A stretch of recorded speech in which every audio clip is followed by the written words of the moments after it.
Hello दोस्तों, नमस्कार। मेरा नाम है विवेक कुमार और आज के इस वीडियो में हम लोग पढ़ने जा रहे हैं चंद्रगुप्त मौर्य के बारे में। पिछले वीडियो में मैंने आपको बताया कि नंद वंश था। नंद वंश के जो राजा थे धनानंद, उनको मृत्यु किसने कर दिया था? चंद्रगुप्त मौर्य ने, अपने गुरु चाणक्य की मदद से। अब देखिए, उनको मार तो दिया, अब अपना वंश स्थापित करेंगे तो स्थापना में कौन कौन सी चीजें बनी, कैसे आगे का इतिहास होगा, वो सारी चीजें हम इस वीडियो में पढ़ेंगे। ठीक है, चलो अपनी अपनी कॉपी में हेडिंग लगा लो। ठीक है, और आज मेरे इस बैच में एक नया बच्चा शामिल हुआ है जिसको मैं फ्रंट से पढ़ाना शुरू करूंगा। तो अगर आप लोगों को ये चीज समझ आ रही है तो मेरे को प्लीज बताइएगा, अगर नहीं समझ आ रही है तो फिर मैं कैमरे को ही फोकस करके बनाऊंगा। ठीक है, ओके बच्चे। तो देखो यार, मैंने बताया तुम्हें चंद्रगुप्त मौर्य के बारे में।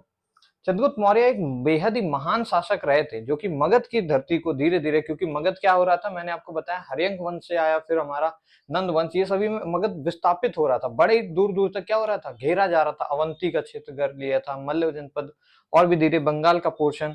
अब क्या हुआ, जो अभी की जो नॉर्मल हम लोग जो इंडिया देखते हैं, इतनी सीमा तक नंद वंश ने स्थापित कर लिया था, क्योंकि नंद वंश की आर्मी बहुत बड़ी थी। इतनी बड़ी विशाल आर्मी की वजह से उसको अहंकार हो गया था, और चाणक्य की चोटी काटने उसने उसको भगा दिया था धनानंद ने, ये कह के कि भाई मेरी इतनी विशाल सेना है, सिकंदर मेरा क्या ही कर पाएगा।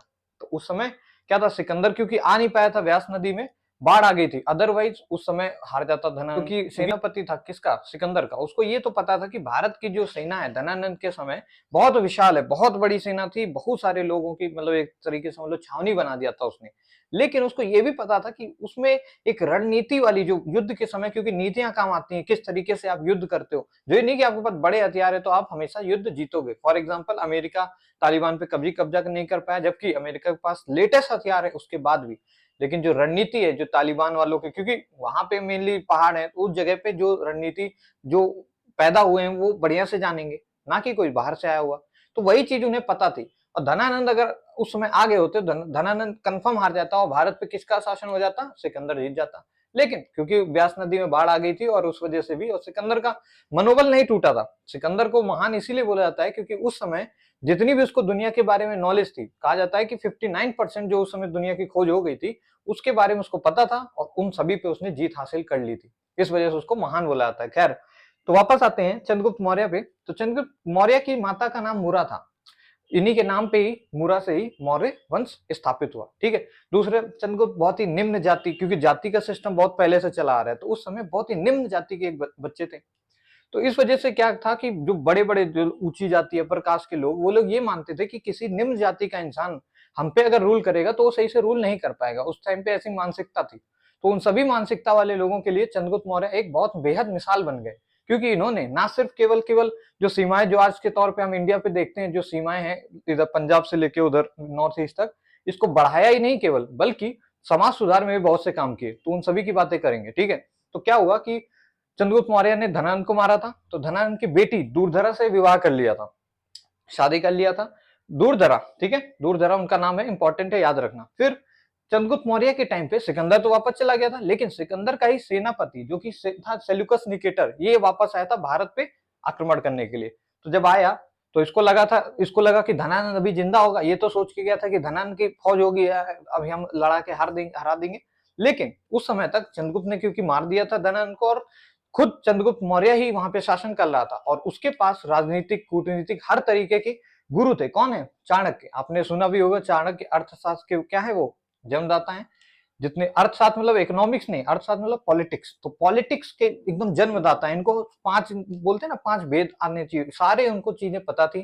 और इनकी मदद से इन्होंने ना सिर्फ सेल्यूकस निकेटर को हराया, बल्कि उनके दिल भी जीत लिया। इसलिए सेल्यूकस निकेटर ने अपनी बेटी हेलेना से इनकी शादी करा दी। तो भाई ठीक है, शादी करा दी। शादी में दहेज में कहा कि जो मांगना है मांग लो, तो इन्होंने दहेज में मांग लिया क्या, आज के टाइम पे अफगानिस्तान और पाकिस्तान वाला जो पोर्शन है उसको मांग लिया, जिसको पहले बोलते थे एरिया अराकोसिया, जेडोर्सिया और पेरिस्पिनिया। ठीक है, तो यार देखो, अब इन्हीं के टाइम पे, क्योंकि हेलेना थी, तो हेलेना क्योंकि यूनान की साथ उनकी बेटी थी, तो वहां पे यूनान यानी आज के टाइम यूरोप, तो उनकी भाषा अलग थी। तो वो जब विवाहित होके, जब चंद्रगुप्त मौर्य के मौर्य काल में जब आई रहने के लिए यहाँ पे, तो एक उन्होंने वो एक दूत कार्य जो नहीं होता है, जो ट्रांसलेटर कह सकते हो आज के टाइम पे, उसको भेज दिया, जिसका नाम था मेगास्थनीज। और इसी ने ही इंडिका नामक पुस्तक भी लिखी है। ये क्वेश्चन पूछा भी जाता है। और इसी पुस्तक के अंदर मौर्य वंश के बारे में, भाई जब आया था वो खुद, और खुद ही वो मौर्य साम्राज्य में रहता था, तो उसके बारे में चीजें लिखेगा पुस्तक में। तो मौर्य वंश की हमें बेसिक जो जानकारी है वो कहां से मिलती है, इंडिका नामक पुस्तक से। बाकी चाणक्य ने जो कि अर्थशास्त्र लिखी थी, उससे भी हमें मौर्य वंश के बारे में बहुत ज्यादा चीजें पता चलती हैं, किस तरीके से धनानंद को मारा था, किस तरीके से सेल्यूकस निकेटर को हराया था, किस तरीके से उन्होंने मतलब जो भी रणनीति है, युद्ध नीति, सारी कुछ उसके हमें शिक्षा कहां से मिलती है, अर्थशास्त्र से। क्वेश्चन ये पूछा जाता है कि अर्थशास्त्र किसने लिखा है, वो तो आपको पता चल गया। कितने चैप्टर है इसके अंदर, ये और मैं आपको बता दे रहा हूँ। 15 लेसन थे, जो ओरिजिनल बुक है उसके अंदर कितने चैप्टर्स हैं, 15 भाग हैं। इस टाइप से भी क्वेश्चन आ सकता है। बाकी अब इनके ये अभिलेख हैं जो कि मेन है, पूछा जाता है इस अभिलेख में किस चीज की चर्चा है। तो सुदर्शन झील जो है, सुदर्शन झील इस समय गुजरात में है। तो इन्होंने, चंद्रगुप्त मौर्य ने सुदर्शन झील यानी आज के टाइम के गुजरात में जाके एक झील निर्माण कराया था, बनवाया था, और जिसका नाम दे दिया जूनागढ़ अभिलेख। हालांकि ये जूनागढ़ अभिलेख इन्होंने नहीं लिखवाया, इन्होंने तो बस केवल झील बनवा दिया था। सोचो, इतना महान व्यक्ति, झील बनवा दिया वहां, मतलब झील मतलब पानी वानी इरिगेशन के लिए। दूसरा, उस पर नाम भी नहीं लिखवाया था। वो तो आने के बाद 1000 साल बाद, जब ये मर गए तो उनके 1000 साल बाद एक वहां पे एक शासक आया जिसका नाम था रुद्रदामन। तो उसने देखा कि भाई ये इतनी बढ़िया झील आज तक 1000 साल के बाद भी सर्वाइव कर रही है, ये किसने बनवाई थी। तो इन्होंने जब हिस्ट्री खंगाला तो उन्हें पता चला, अच्छा, महान सम्राट चंद्रगुप्त मौर्य ने यहाँ आके झील अपना निर्माण कराया था।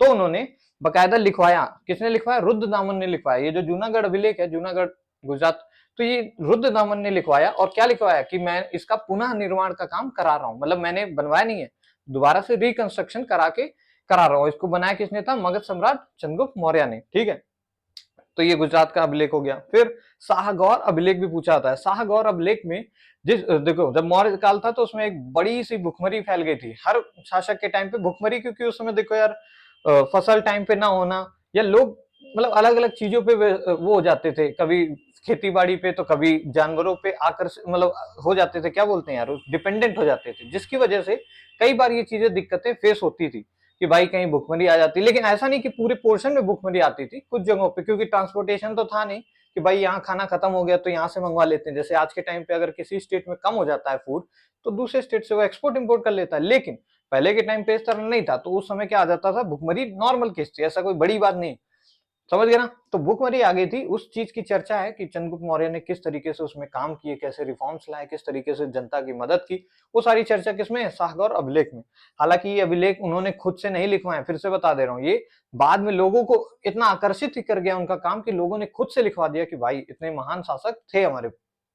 फिर देखो, एक चीज है विलियम जोन्स, क्योंकि भाई इन्होंने सेल्यूकस निकेटर को हराया था, वो यूरोपियन समझ लो, सिकंदर का सेनापति, क्योंकि सिकंदर तो चला गया था, जाते ही वो मर भी गया था, बेबीलोन में उसका मकबरा है, बता चुका हूं। तो उसका जो सेनापति था यहाँ आया और हार गया। तो हारने के बाद उसने अपनी बेटी शादी भी खैर करा दी, दहेज में वो भी दे दिया पाकिस्तान अफगानिस्तान। वापस जब गया तो जब जाएगा तो बताएगा ना कि हाँ भाई एक बहुत महान शासक है इंडिया में, भारत में। तो जब इसने वहां पे चीज बताई तो वो अपनी भाषा में बोला, उसने अपनी भाषा में सेंड्रोकोटस नाम बोला। क्या बोला, चंद्रगुप्त मौर्य नहीं बोला, सेंड्रोकोटस, सेंड्रोकोटस। तो एक विलियम जोन्स नाम के वाइसरॉय आए हैं भारत में, जब अंग्रेज भारत आए तो विलियम जोन्स नाम का उनमें से एक था, जिसको अंग्रेज ने सोचा कि, क्योंकि उसने पढ़ी थी वहां की भी हिस्ट्री, और जब भारत आया तो उसने चंद्रगुप्त मौर्य भी देखा, तो उसने दिमाग लगाया कि यार मौर्य वंश में यार वहां सेंड्रोकोटस पढ़ाते हैं हमें, और यहाँ वही चीज चंद्रगुप्त मौर्य बोल रहे हैं। तो उसको लगा कि अच्छा ये दोनों ही बस नाम फर्क है। तो सेंड्रोकोटस ये किसका नाम है, चंद्रगुप्त मौर्य का। तो ये भी याद रखना, क्योंकि ये भी पेपर में पूछ लिया जाता है। ठीक है, तो अब देखते हैं बिंदुसार के बारे में। बिंदुसार क्या था, चंद्रगुप्त मौर्य का बेटा था। ठीक है, तो बिंदुसार कोई योग्य शासक नहीं था, तो इसके बारे में ज्यादा इतिहास है भी नहीं और हमें पढ़ना भी नहीं है। ये दारू वारू पिया करता था, अंजीरी मतलब इसने मंगाई थी, ईरान के एक बहुत बड़े राजा थे उनसे मंगाया था। ये सब हिस्ट्री है, ये सब फालतू है इसकी कहानी। इसको इतिहास में एक पिता का पुत्र और पुत्र का पिता बोला जाता है। क्यों, क्योंकि इसके जो पिताजी थे वो बहुत ही महान थे, चंद्रगुप्त मौर्य जी, और इसका जो पुत्र भी था अशोक, द ग्रेट अशोका, वो भी बहुत महान था, लेकिन इसने कोई महान काम नहीं किया। हालांकि ये आजीवक संप्रदाय को मानता था। और मैं बताना भूल गया, चंद्रगुप्त मौर्य जी जैन धर्म को मानते थे। देखिए, धर्म बेसिकली मैंने बताया ना, ट्रांसफर ऑफ नॉलेज थी। तो बचपन में अगर उन्होंने धर्म मतलब पैदा हो गए वो किसी धर्म में, तो वो अपने धर्म को ऐसा नहीं है कि बदल नहीं सकते थे, नॉर्मल था, ऐसा कुछ नहीं।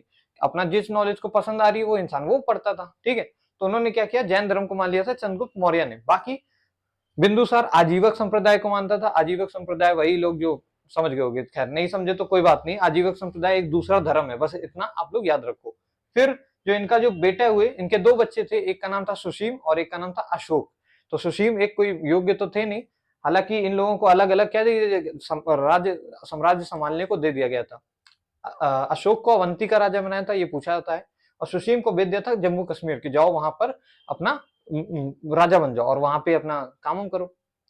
तो जब ये लोग काम कर रहे थे, उस बीच में जम्मू कश्मीर में बहुत ही एक भीषण, समझ लीजिए, एक विद्रोह पैदा हो गया, और विद्रोह को संभालने के लिए जो बिंदुसार था उसने बोला सुसीम को कि बेटा जल्दी से जल्दी इस विद्रोह को मतलब खत्म करो, समाप्त करो, हमारा साम्राज्य खतरे में।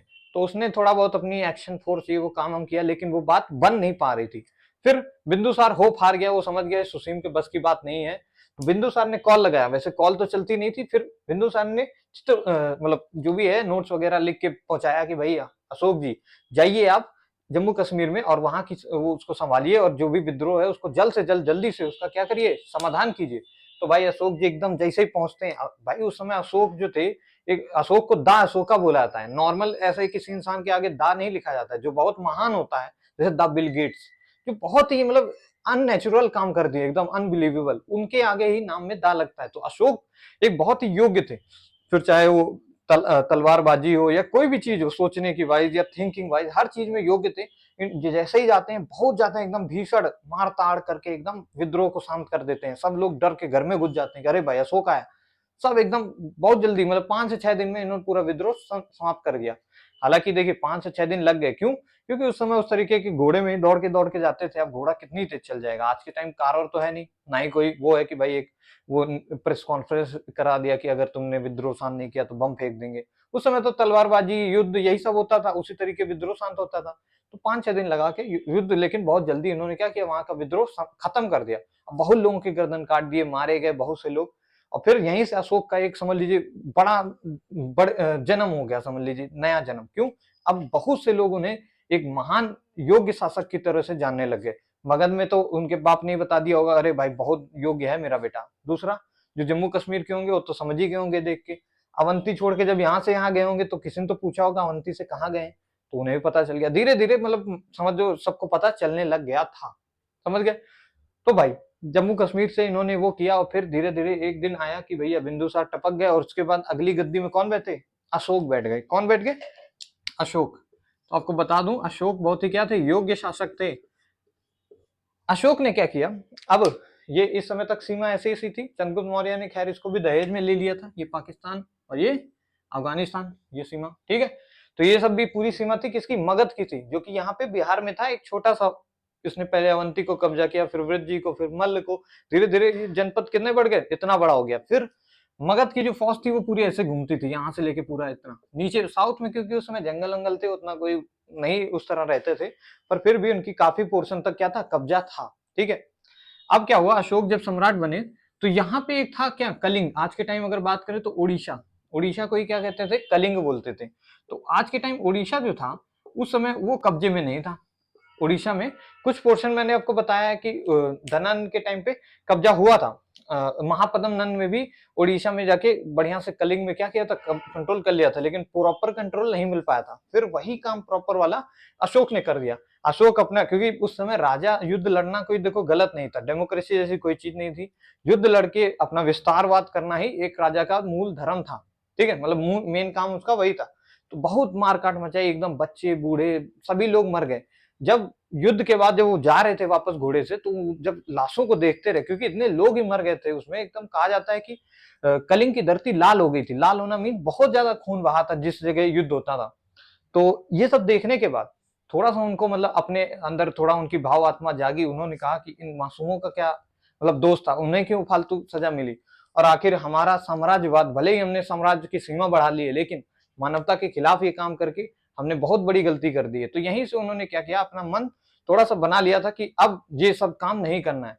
और इन्हीं के एक भतीजे थे, उनके थ्रू, क्योंकि वो बौद्ध धर्म को मानते थे, जो इनके भतीजे थे और उसको देखते थे, तो ये इनको लगता था ये काफी खुश रहता है। जरा इससे पूछते हैं आखिर ये कैसे खुश रहता है, क्योंकि जब यहाँ से युद्ध करके गए तो तुरंत तो मन नहीं बना लिया कि अरे धर्म बदलूंगा।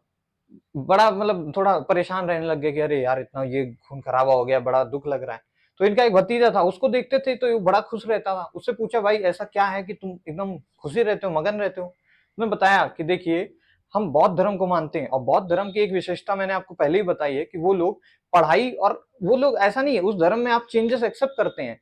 गौतम बुद्ध ने हमेशा बोला, अगर आने वाले समय में कभी भी आपको मेरी बातों में कुछ बदलाव की जरूरत है, आप जरूर बदलो।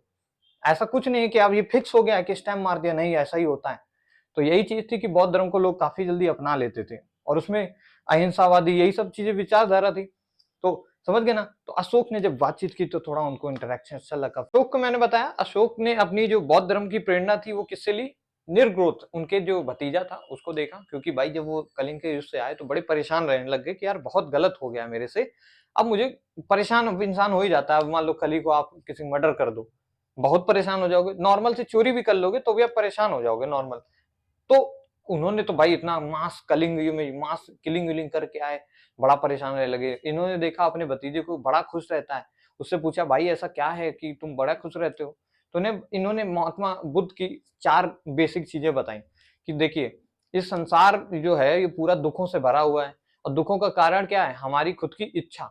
अगर हम इच्छा पे क्या करें, कंट्रोल कर लें, तो हमारी दुखों का कारण क्या हो जाएगा? खत्म हो जाएगा। ऐसी ऐसी बातें बताई, एकदम उनका दिमाग एकदम लगा कि वाह भाई क्या चीजें बता रहा है। और वैसे भी जब इंसान परेशान होता है तो उसको मतलब बेवकूफ बनाना या उसको मैनिपुलेट करना बहुत ईजी हो जाता है। परेशानी के टाइम पे आपकी परेशानी का फायदा उठाना बहुत ज्यादा ईजी हो जाता है। यही चीजें खैर होती भी हैं। तो अशोक ने किसकी प्रेरणा ले ली? किसकी? बौद्ध धर्म की। और किससे ली? निर्ग्रोध से। ये पूछा जाता है उनके भतीजे का नाम। अशोक के देखो जो धर्म था वो व्यक्तिगत धर्म था, उन्होंने कभी किसी पे तोप छुपा नहीं कि भैया तुम भी मानो ये धर्म।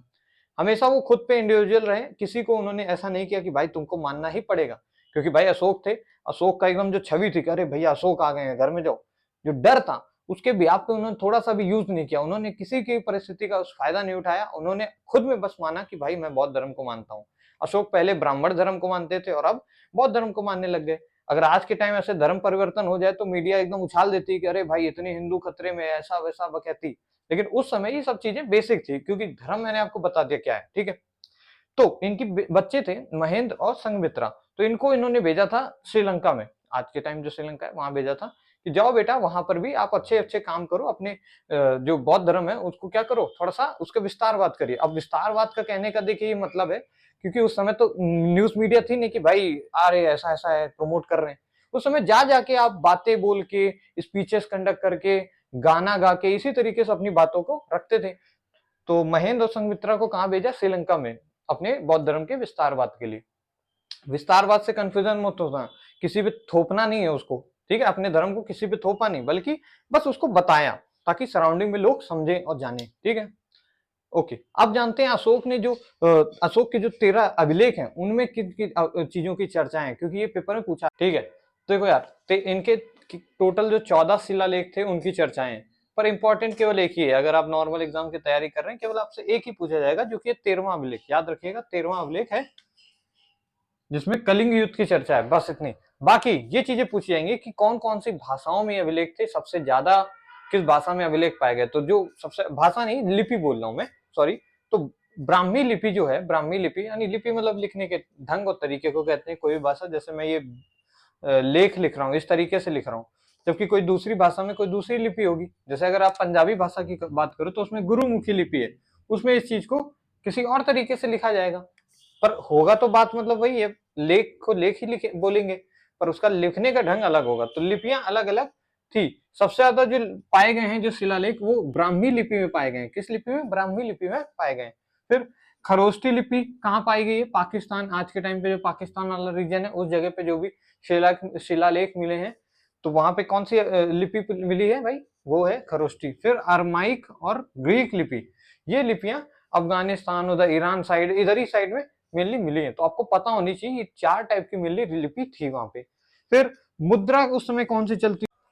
सर माफ करना यार, थोड़ा ये चीज मतलब ऑडियो ग्लिच हो गया था, फिर से शूट करना पड़ रहा है। तो रुद्र दर्शक किन्हें कहते थे? वो लोग जो कि पैसा, आमदनी, करेंसी की क्या करें, पढ़ाई लिखाई करें, उन्हें कहते थे रुद्र दर्शक। ये पूछा जाता है क्वेश्चन, क्योंकि आमतौर पे रुद्र मतलब गुस्सा, ऐसे दिमाग में आ जाता है पेपर में कि ऐसा होगा, पर असल में इसका आंसर कुछ और ही है। रुद्र दर्शक मतलब जो लोग करेंसी, पैसों की स्टडी करते हो। दूसरा, इस टाइम पे जो सबसे ज्यादा जो करेंसी पॉपुलर थी वो थी पर्ड, यानी सिल्वर की, सिल्वर के सिक्के होते थे। तो ये याद रखिएगा क्वेश्चन।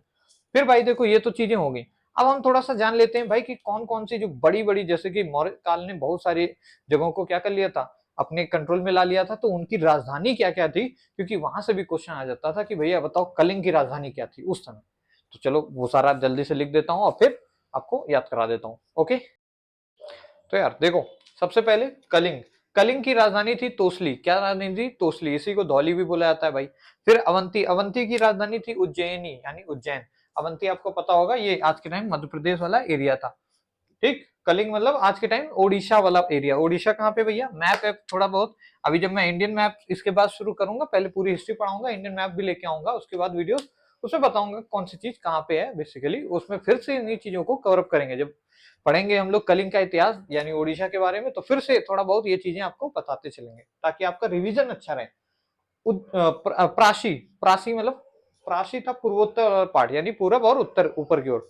तो आज के टाइम बिहार और ये सब जो रीजन है, यूपी का भी पार्ट आ जाता है, पूर्वांचल बोल देते हैं उसको। तो ये वाला पार्ट कहाँ, इसकी राजधानी क्या थी? पाटलिपुत्रा थी। आपको पता है पाटलिपुत्रा नामक शहर किसने स्थापित किया था? उदयन। आपको ये सारी चीजें बेसिकली पहले ही बता चुका हूँ, ठीक है। फिर उत्तरापथ, उत्तरापथ यानी ऊपर, उत्तर मतलब ऊपर होता है ना, दक्षिण नीचे। तो उत्तरापथ की जो राजधानी थी, क्योंकि उस समय भारत तो ये पूरा भी था, भारत कहां तक था? अफगानिस्तान तक था मौर्य काल के टाइम, समझ रहे हो ना। तो उत्तरापथ की राजधानी थी तक्षशिला, क्योंकि तक्षशिला यहाँ कहीं पड़ती थी, ओ सॉरी पाकिस्तान में पड़ेगी, ये पार्ट समझ लो इसमें है पाकिस्तान में। तक्षशिला थी यहाँ पे। और तक्षशिला समझ लीजिए उस टाइम तक नोन थी। तक्षशिला क्या थी? पहली विश्वविद्यालय है, वर्ल्ड की सबसे पहली विश्व यूनिवर्सिटी कौन सी है? तक्षशिला है, ठीक है ना, समझ गए। और दक्षिणापथ की राजधानी क्या थी भैया? सुवर्णगिरी। दक्षिणापथ यानी यहाँ कहीं साउथ में आता होगा, ठीक है। तो सारी राजधानी एक बार देख लीजिएगा क्योंकि पेपर में ये पूछ लिया जाता है। फिर भैया ये पूछ सकते हैं कि अशोक जी का डेथ कहाँ पे हुई? अशोक की जो मृत्यु हुई वो थी पाटलिपुत्रा यानी मगध की ही धरती पे ही उसकी मृत्यु भी हो गई थी। अशोक के टाइम पे जो महीना था यानी जो मौर्य काल में जो महीने की शुरुआत होती थी, साल के महीने की शुरुआत वो होती थी आषाढ़ से। कब होती थी? आषाढ़ से। आषाढ़, आषाढ़ को अगर हम बात करें तो आषाढ़ आज के टाइम जुलाई के महीने को बोलते हैं। क्या बोलते हैं? जुलाई, ठीक है ना। ये क्वेश्चन भी कैलेंडर का बेसिक चीज है, आपको शक संवत और ये सब चीजें एक ही वीडियो में ले आऊंगा जिसमें कैलेंडर से बेसिकली डाउट सारे खत्म कर देंगे। फिर चाहे ग्रेगोरियन कैलेंडर हो या फिर शक का कैलेंडर हो, संवत का कैलेंडर हो, नेपाल का हो या इंडिया का हो, वो सारा डाउट्स आपका क्लियर हो जाएगा। अभी याद कर लो, आषाढ़ का जो वो होता है शुरुआत होती थी मौर्य काल में, उसको बोलते हैं आज के टाइम जुलाई, ठीक है ना। आषाढ़ का महीना वैसे आपके घरों में अगर मम्मी पापा से पूछोगे तो आपको समझ आ जाएगा आषाढ़ महीना कौन सा होता है, जुलाई के महीने को बोलते हैं, ठीक है। तो आषाढ़ यहाँ से शुरुआत होती थी, इन लोगों के कैलेंडर का महीना चालू होता था यहाँ से। ये भी क्वेश्चन पूछे गए हैं, इसीलिए मैं आपको यहाँ पे डिनोट कर रहा हूँ, ठीक है। अब इसके बाद अशोक के बाद ये साम्राज्य यहीं पे खत्म हो जाता है, क्योंकि अशोक बौद्ध धर्म को अपना लेता है। बौद्ध धर्म को अपनाते के साथ साथ बहुत ज्यादा दान मतलब भिक्षना बहुत सारा मतलब ये करता है, अपना इतना ज्यादा दान करने लगता है कि धीरे धीरे साम्राज्य का ही पैसा खत्म होने लगता है। मतलब समझ रहे हो ना उसको, क्योंकि मन हृदय परिवर्तन हो गया था, तभी तो दाह शोका बोला आता है। ऐसे कोई नॉर्मल आदमी नहीं थे, समझ रहे हो। जब उन्हें समझ आया कि यार मेरी इस क्रूरता से कोई फर्क नहीं पड़ा, समाज में केवल मैंने गंदगी भर दी, तो उन्होंने खुद के अंदर सबसे पहले बदलाव किया और किसी को उन्होंने बाध्य नहीं किया कि भैया तुम भी मानो, मैं बौद्ध धर्म अपना रहा हूँ तुम भी अपनाओ, नहीं, खुद से अपने आप को चेंज करने की पूरी कोशिश की। इसीलिए उनके नाम के आगे दा लगाया जाता है, ठीक है। तो इस वीडियो में बस बेटा इतना ही। इसके बाद हम लोग कौन सा काल पढ़ेंगे? हमने आपको बताया था हसीन मासुक सा, ये चीज दिख रहा है ना, हाँ, हसीन, हसीन माशुक सा। तो ये सारे के सारे आपको बता दिए थे कौन कौन से वंश हैं। हा से हर्यक वंश पढ़ चुके हैं, सा से शिशुनाग वंश पढ़ चुके हैं, ना से नंद वंश ये भी पढ़ा चुका हूँ, माँ से मगध सॉरी मौर्य वंश ये भी पढ़ा चुका हूँ, सु से सुंग वंश जो कि अभी पढ़ेंगे, का से कर्णव वंश, फिर सा से सातवाहन, ये भी हम लोग पढ़ के खत्म कर देंगे। अब दो ही बचे हैं यार, अगली वीडियो में दोनों खत्म कर देंगे, नहीं तीन बचे हैं यार अभी तो, ठीक है। तो कोशिश करेंगे, देखेंगे अगली वीडियो, क्योंकि यही वीडियो बहुत बड़ा बन गया है। तो आपको इतना समझ आ गया, ये हमेशा देखो हसीन मासुक सा ये क्या है, मगध सम्राट में, मगध साम्राज्य में कि कौन कौन से वंशों ने राज किया है उन सभी की डिटेल्स हैं, और यही वंश है सारे के सारे, ठीक है। तो चलो आशा करता हूँ कि आप लोग को वीडियो अच्छा लगा होगा, समझ आया होगा, और समझ आया तो प्लीज पढ़ते रहो और पढ़ाई को फोकस करो। फालतू की जो कुरीतियां हैं उन चीजों से डाउट अपना मतलब दिमाग से निकाल दो कि उनमें पढ़ना है, ठीक है। अच्छे से रहो, खाओ पियो मस्त रहो और पढ़ते रहो, देखते रहो आज बॉय चैनल, ठीक है। धन्यवाद, अगली वीडियो में मिलेंगे। जय हिंद।